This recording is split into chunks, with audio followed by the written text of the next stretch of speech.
Hello everyone, my name is Marek Stevan. I am editor-in-chief in Układ Sił, Polish magazine about international relations, and today this is the second day of the Warsaw Security Forum, and with me is my noble guest Alessandro Marrone, head of the defense program in Instituto Affari Internazionali in Italy.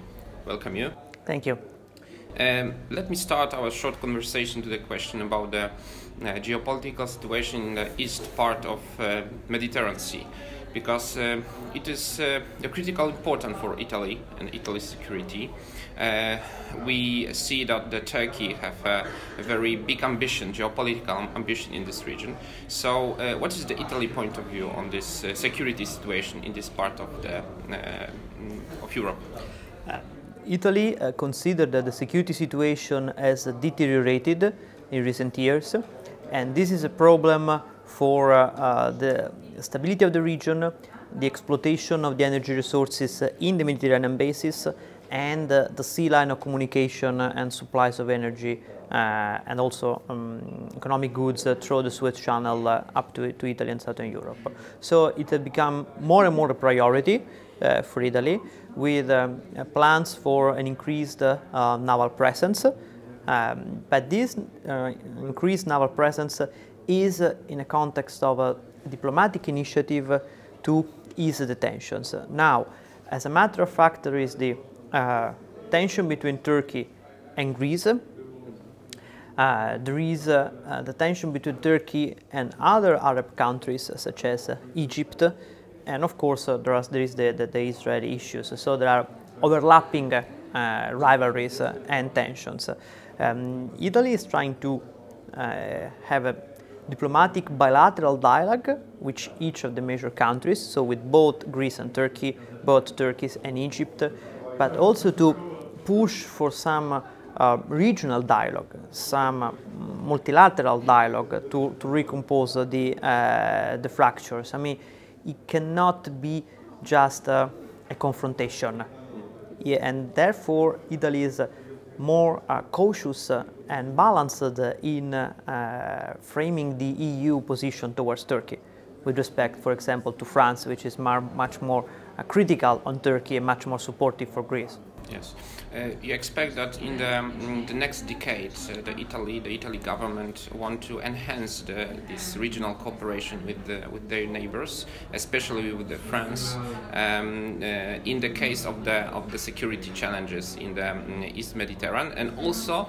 if we see what's happened in the north part of the Africa, because the migration dilemma is critical important for Italy. So you think that this is a possible step for Italy government, that your politicians looking for the chance to enhance and strengthen the cooperation with the regional partners? I think so, because massive illegal migration has become a very political sensitive topic on the agenda. So it led to hard political confrontation and polarization. So there is the need to manage, to regulate and diminish the flows of migrants.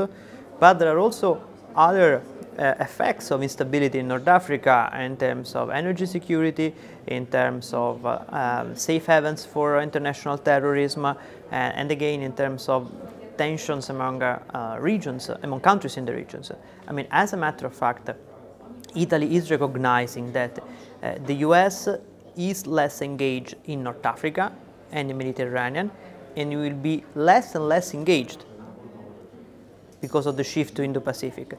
So either Italy, France and other European countries find a convergence for a common approach, or the vacuum left by the US will be filled by China, by Russia, and by regional powers competing among each other. So Europe needs to play a balancing role in the region, respecting, of course, the sovereignty and the interests of states in the region, but building a regional architecture.